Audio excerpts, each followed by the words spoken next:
Ladies and gentlemen.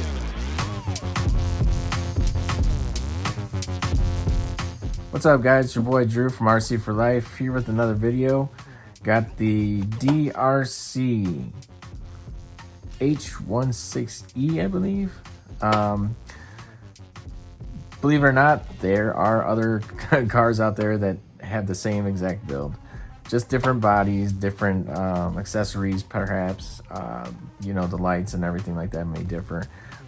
This is basically just like the HBX, whatever number, blah, blah, blah.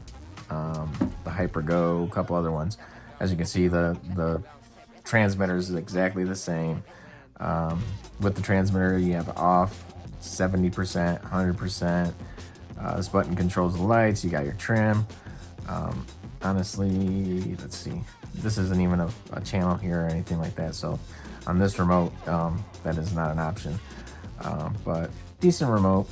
Works pretty decently for what you get. Remember, these are just 16 scale. My main reason for making this video is I got this in today and I bought it for my son. He's 6 years old. He sees me driving around the Creighton 4S V2.5 and he wants to do the jumps and the tricks and everything that I do. So I got him something that he could control. They basically go around 25 to 26%, or I'm sorry, 25 to 26 mile an hour on 100%. So that's what we're dealing with. Something he can't get too crazy with, but you know, just enough fun to where he's not bored. So with this vehicle, you get two Lipos, and they come in a black case. Normally, as you can see mine, I altered it a little bit.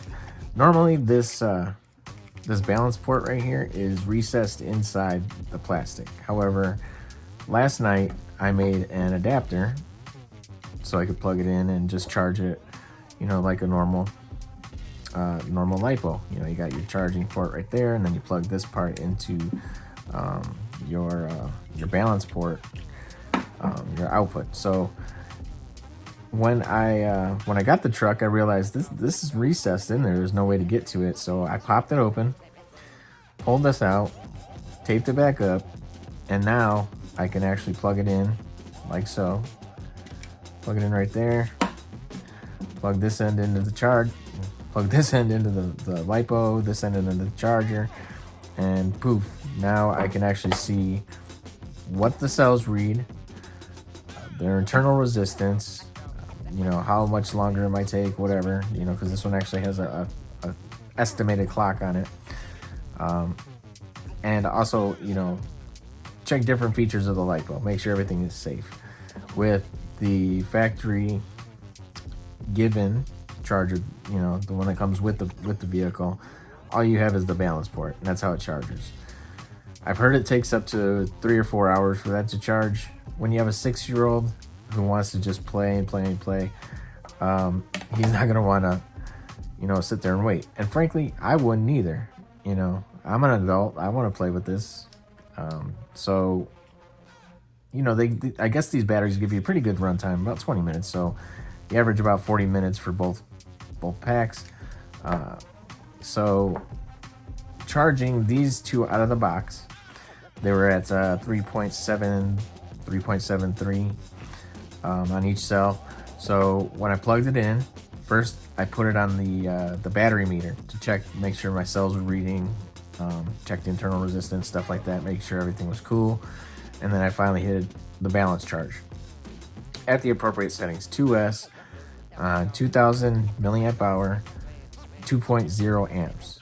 So once everything was plugged in, it literally took like 5-10 minutes to get this to charge, you know, fully to 4.2 per cell. So once it said full, it was ready to go.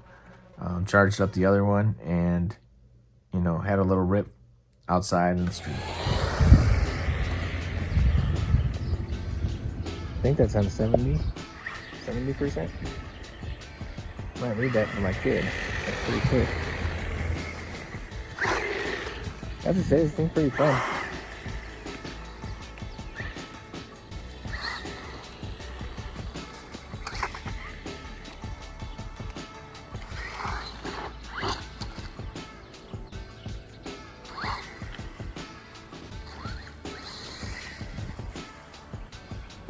even with the grass needing to be cut. Going through pretty easily.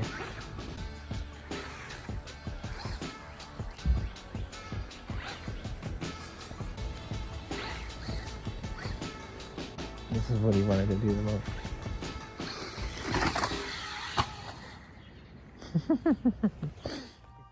Basically, I wanted a car that my son could have fun with. He wants, like I said, to do jumps. He wanted to backflip off of the tree.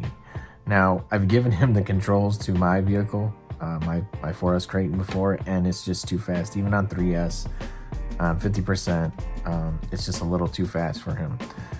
He crashes it, and then, you know, I gotta fix stuff, which, you know, that's part of the hobby. Wrenching is actually pretty fun to me, so I have no problem with breaking stuff. It's just, you know, I want him to learn how to control them so that he doesn't break them. And this is the perfect vehicle for him to start out on anyway. Inside, and this is without the clips, the body mounts hold on pretty good. Inside you'll see that that balance port isn't affecting anything. You know, you plug it in, it's ready to go. Balance port just sits there.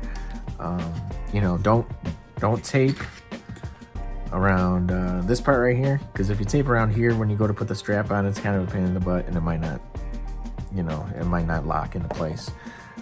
Anyway, the car, I've driven it. It's pretty fun.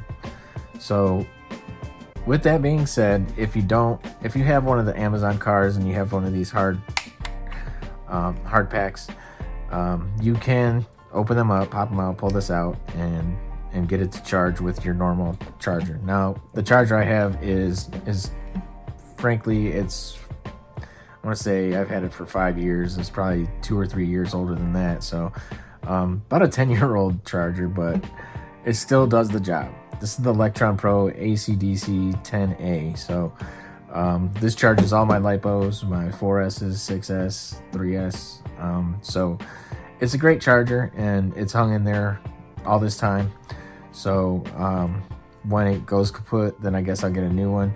But you know, all I needed it for was, you know, just your basic Lipos, and these little guys right here, they charge up perfectly. So if you have an EC5 female to a Dean's or T-style connector male, then, you know, plug it on into your cables and your balance port, and you're good to go. Like I said, it took a couple minutes versus a couple hours. That's mainly why I did this. On top of the fact that this charger does have more safety features than obviously this one. Anyway, are you gonna sit there and watch it with this one for 5 hours, or you want to sit here and plug this in and maybe half an hour? So to me, it just makes more sense. But if you don't want to, you know, pull that out, then you can purchase other Lipos on like Amazon or whatever. But you know, you can get like Ovonic, Z, Holo. My personal favorite is the Gens Ace. They do have a couple Gens Ace 3S batteries that I was looking into for this vehicle, but I was impatient and wanted to charge the vehicle now, and this seemed to work pretty good. Again, safety first. Outside on the cement, I checked everything first. I ran it on the battery meter first, again, just so I could check the cells, make sure they're good, internal resistance, all that. Plugged it in and let it charge. And like I said, it only took like 10 minutes to get to 4.2 from 3.7. That's not a very significant amount of time. Anyway, got it all charged up, worked perfectly, and that's my kind of workaround for these hard shell Lipos. Anyway, I guess that's the video, guys. Everybody stay safe, have fun, and we'll see you out there.